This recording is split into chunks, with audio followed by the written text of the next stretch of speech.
Yes, hello guys and welcome back again sa aking YouTube channel. So for today's video guys, may gusto akong i-share sa inyo sa mga nagbabalak dyan na mag-apply ng ordinary seaman cruise ship. So yung video ito is para sa iyo guys. Bago ko pa lang sa aking YouTube channel guys, wag mong kalimutang mag-subscribe dyan. At kung gusto mong bisitahin din yung Facebook page natin, meron po. So, ayun guys, ang topic natin for today's video is kung magkano nga ba ang sahod ng ordinary seaman sa cruise ship. So guys, kung makita mo yung mga previous na upload ko, makita mo doon yung mga ibang trabaho dito sa cruise ship. Sahod namin dito is depende po yon sa company, disclaimer lang, kasi iba-iba po yung rate. So ito, sahod na to is at least magkaroon man lang sa inyo ng idea kung magkano ang marireceive ninyo sa barko at kung magkano rin yung inyong alati guys. Ayun. Let's jump into it guys. So ito yung salary ko dito sa barko guys. So ito yung kabuuan, 839 dollars. Ito po yung salary guys.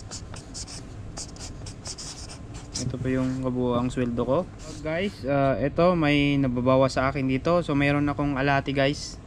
So ito yung napupunta sa parents o asawa. So sa ngayon may asawa na. Kaya ito yung napupunta sa kanya guys. So 344. Ito yung alati.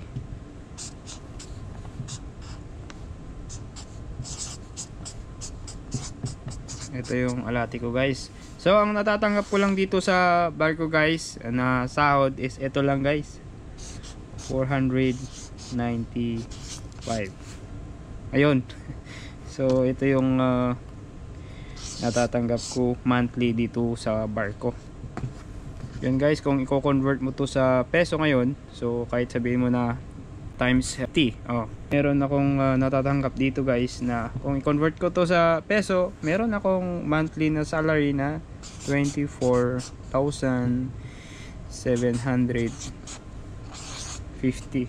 So peso po to,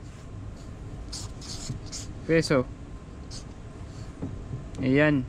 So ito yung kabuuan na natatanggap ko dito pagka na-convert na sa Philippine money. So ayun guys, at ayun, may idea ka na kung magkano yung sahod ng ordinary seaman sa cruise ship. So guys, sahod ko po ito is hindi pareho. Ang principal po is iba't iba po yung rate na binibigay guys. At kung may gusto pa kayong itanong, i-comment nyo lang guys yung nyo sa comment section at sagutin natin guys kung kaya nating sagutin yan. At itong topic ko pala ngayon guys, nakuha ko lang to sa comment section. So maraming nagtatanong sa akin, kaya gusto ko lang ding i-share sa inyo kung magkano ang sinasahod ko dito sa cruise ship. At guys, abangan na ang mga susunod kong mga upload, and salamat po sa panunood sa aking vlog, and bye-bye po at safe sailing po sa lahat ng mga manlalayag dyan na kagaya natin. At maraming salamat po sa panonood lagi. At stay safe po tayo lagi. And God bless po.